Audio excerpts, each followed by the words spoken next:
English నేర్చుకోవడం అనర్గళంగా మాట్లాడడం మీ కల? వెంటనే కాల్ చేసి క్లాసెస్‌కి రిజిస్టర్ అవ్వండి.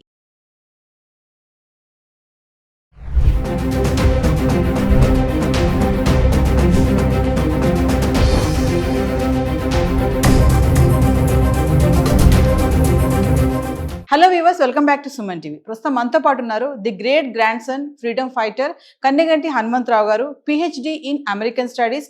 అమెరికాలో ఉన్నటువంటి 18 యూనివర్సిటీస్లో ఎక్స్పర్టీస్, అంతేకాకుండా centre for human security studies founder and executive director Kanneganti Ramesh Babu garu ఉన్నారు. సార్తో మాట్లాడదాం. నమస్తే సార్. సార్, విజిటింగ్ వీసా పైన వెళ్ళే పేరెంట్స్కి ఒకసారి తీసుకోవాల్సిన జాగ్రత్తలు అంటే, ఇంటర్వ్యూలో వాళ్ళని ఎలాంటి క్వశ్చన్స్ అడుగుతారు? మరి చాలామంది అంటున్నారు ఇంగ్లీష్లోనే ఉంటుంది అనేసి కమ్యూనికేషన్. మరి అందరికీ ఇంగ్లీష్ రాదు కదా, విలేజెస్లో ఉన్న వాళ్ళ పేరెంట్స్ సంగతి ఏంటి? ఒక్కసారి దాని గురించి మాట్లాడుకుంటాం. అమెరికాలో ఒక మోర్ దాన్ 5.5 మిలియన్స్ అంటే ఒక 55 లక్షల మంది భారతీయులు ఉన్నారు. More than 5.5 millions. 1 మిలియన్ అంటే 10 lakhs, 10 లక్షలు.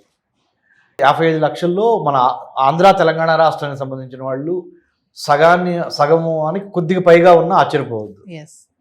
సో ఇలాంటి తరుణంలో ఆంధ్ర తెలంగాణ రాష్ట్రాల నుంచి ఎంతోమంది ఉన్నత విద్యను అభ్యసించి H1B వీసాలు కానీ, టూరిస్ట్ వీసాలు కానీ, విజిటింగ్ వీసాలు B1 B2 కానీ ఇలాంటివి తీసుకొని అమెరికా వెళ్తూ ఉంటారు. మరి అమెరికాలో ఉన్న కొడుకుని కూతుర్ని చూస్తానికి, లేకపోతే అమ్మాయి ఏదన్నా డెలివరీకి వెళ్తే హెల్ప్ చేయడానికి గ్రాండ్ పేరెంట్స్ కూడా వెళ్తూ ఉంటారు. చాలామందికి మరి ఆంగ్ల భాషలో పట్టుండదు. హైదరాబాద్ వచ్చి యుఎస్ కాన్సుల్ జనరల్ ఫైనాన్షియల్ డిస్ట్రిక్ట్లో కానీ, లేకపోతే వేరే కాన్సులేట్స్లో కానీ వెళ్ళి మరి వీసా ఆఫీసర్ ముందర నుంచున్నప్పుడు మరి ఇంగ్లీష్ రాదు కదా, ఎలా తప్పులో అని మాట్లాడితే వీసా రిజెక్ట్ అయ్యే అవకాశం ఉంది. కాబట్టి ఏంటి అనేది మీ ప్రశ్న. చాలా మీనింగ్ఫుల్, చాలా అర్థవంతమైన ప్రశ్న అండి. దానికి ఏం చేశారంటే, సౌలభ్యం కోసం మీరు ముందరగానే ఒక ట్రాన్స్లేటర్ని యుఎస్ వీసా ఆఫీసర్స్తో ముందరగానే కమ్యూనికేట్ చేసి, ఓకే, బై ఈమెయిల్ అయితే ఈమెయిల్, బై అప్లికేషన్లోనే do you need any translator అనేది ఉంటే yes we need a translator అనేది స్పష్టంగా రాయగలిగితే, మాకు ఆంగ్ల భాషను తెలుగులో చెప్పడం, తెలుగు భాషను ఆంగ్లంలో చెప్పడానికి, తర్జుమా చేయడానికి మాకు ఒకళ్ళు కావాలి అని అడిగితే యుఎస్ కాన్సులేటే ప్రొవైడ్ చేస్తుంది. నెంబర్ 1. లేదా చాలా వీసాలకు సంబంధించి చాలా క్యూస్ ఉంటాయి, లైన్స్ యుఎస్ కాన్సులేట్లో. ఎవరైతే ట్రాన్స్లేటర్స్ అవైలబుల్ ఉన్నారో మనం మొదలుగానే రిక్వెస్ట్ చేస్తే ఆ క్యూలోకి పంపించే అవకాశం ఉంది. రెండోది. మూడోది, మనం కూడా మన పేరెంట్స్కి మాట్లాడేది 4 మాటలైనా ఖచ్చితంగా మాట్లాడటానికి ముందలుగానే మనము ప్రిపేర్ చేయాలి. మానసికంగా మన తల్లిదండ్రులను కానీ, మన బంధువుల్ని కానీ, ఎవరైతే అమెరికా వద్దాం అనుకుంటున్నారో మనకు హెల్ప్ చేయడానికి వాళ్ళని ముందలుగానే మానసికంగా సంసిద్ధం చేయాలి. ఎలా అంటే, ఎక్కడికి వెళ్తున్నావు? నేను పలానా మా అమ్మాయి దగ్గరికి, లేకపోతే మా అబ్బాయి దగ్గరికి వెళ్తున్నాను. ఎన్నాళ్ళు ఉంటారు?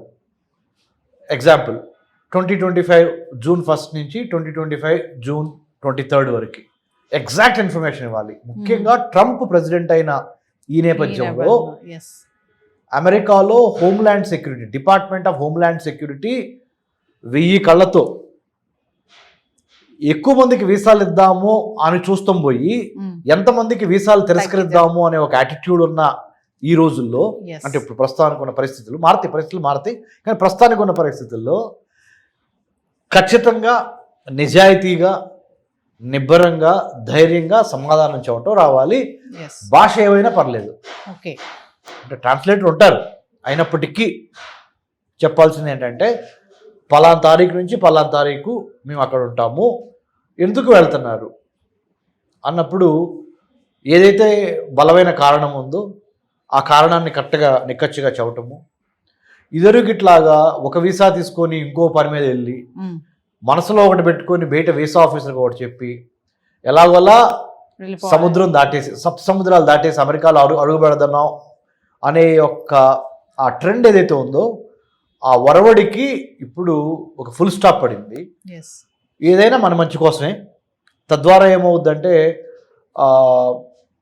ఇప్పుడు ఏమవుతుందంటే నవీన్ గారు, 10 మందికి నిజంగా జెన్యూన్ రీజన్స్ ఉన్నా ఒకళ్ళు తప్పు చేయటం వలన మిగతా 9 మందికి ఆ అవకాశాలు దెబ్బతినిపోతాయి. ఎస్, ఇది కరెక్ట్. దయచేసి మనం కూడా బాధ్యతతో మెలగాలి, ఉన్నది ఉన్నట్టుగా చెప్పాలి, మన దేశ పరువు ప్రతిష్టని ప్లస్ మన కుటుంబ పరువు ప్రతిష్టని కాపాడుకోవాలి, అబద్ధాలు చెప్పొద్దు అనే దాని మీద మానసికంగా మీరు సంసిద్ధులై వెళ్ళండి. తద్వారా దేశానికి పేరు తెచ్చిన వాళ్ళు అవుతారు, మన రాష్ట్రానికి, మీ ఊరికి, మీ కుటుంబానికి పేరు తెచ్చిన వాళ్ళు అవుతారు.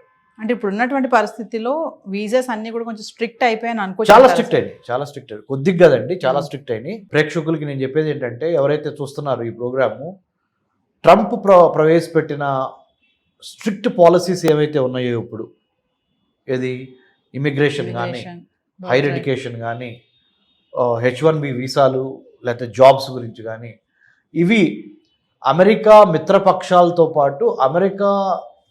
పాటు ఆర్థికంగా ఎదుగుతున్న మిగతా చాలా countries, UK, Australia, Japan, South Korea, Canada, France, Germany, ఇలా ఇటలీ, ఈ చాలా దేశాలు ఈ విధానాన్ని ప్రవేశపెట్టబోతున్నాయి. లోకలైజేషన్, ఫస్ట్ లోకల్స్కి, స్థానికులకి ఎక్కువ విద్యా, వైద్యం, ఆరోగ్యం, ఉపాధిలో ఎక్కువ స్థానికులకు అవకాశం ఇచ్చి, వేరే దేశాల నుంచి వచ్చి అమెరికాలో స్థిరపడిన వాళ్ళకి సెకండ్ ప్లేసు, థర్డ్ ప్లేసు, 2వ ప్లేసు, 3వ ప్లేసు ఇవ్వాలనేది అఫీషియల్గా అన్డిక్లేర్డ్, అంటే అసలు డిక్లేర్ చేయకుండానే డిక్లేర్ చేయబడిన పాలసీ విధానం అయిపోయింది. కాబట్టి ఉన్నంతలో సాధ్యమైనంత వరకు నీతి నిజాయితీగా సమాధానాలు చెప్పి, తెలుగులో అయినా ఇంగ్లీష్లో అయినా భాష ఏదైనా మీరు ఇచ్చే ఇన్ఫర్మేషన్, సమాచారము ఖచ్చితంగా కాన్ఫిడెంట్గా పొలైట్గా ఇవ్వండి. ఈ ఇచ్చే పరిణామ క్రమంలో మీ తల్లిదండ్రుల్ని కానీ, మీ డిపెండెంట్స్, మీ మీద ఆధారపడి అమెరికా వద్దాం అనుకుంటున్న వాళ్ళు కింద ప్రిపేర్ చేయండి. ఆ విధంగా మానసికంగా ప్రిపేర్ చేయండి, హోంవర్క్ చేయండి. Plan, prepare, perspire and inspire. అంటే ముఖ్యంగా చక్కగా ప్రణాళిక వేయండి. ఇంట్లో కూర్చోబెట్టి హోమ్ ట్యూషన్ లాగా చెప్పండి పేరెంట్స్కి, అమ్మా ఇట్లా వీసా ఆఫీసర్ అడుగుతారు, నువ్వు ఇట్లా చెప్పు, ఉన్నది ఉన్నట్టు చెప్పాలి. ఎందుకంటే డాక్యుమెంట్స్ మ్యాచ్ కాలేదు, చెప్పేదానికి డాక్యుమెంట్స్ మీద ఉన్నదానికి తేడా ఉందనుకోండి, సారీ. కాబట్టి మంచి మెలకువలతో ఉండండి, అద్భుతంగా మీకు వీసాలు వస్తే భయపడొద్దు. మీకు ఎటువంటి సందేహాలున్నా డాక్టర్ రమేష్ కన్నగంటి నేనున్నాను, మీకు సహాయం చేస్తాను. I did my PhD in American studies.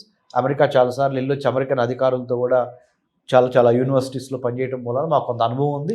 అనుభవాన్ని మీకు షేర్ చేస్తాను. Thank you sir. Thank you Nagar గారు.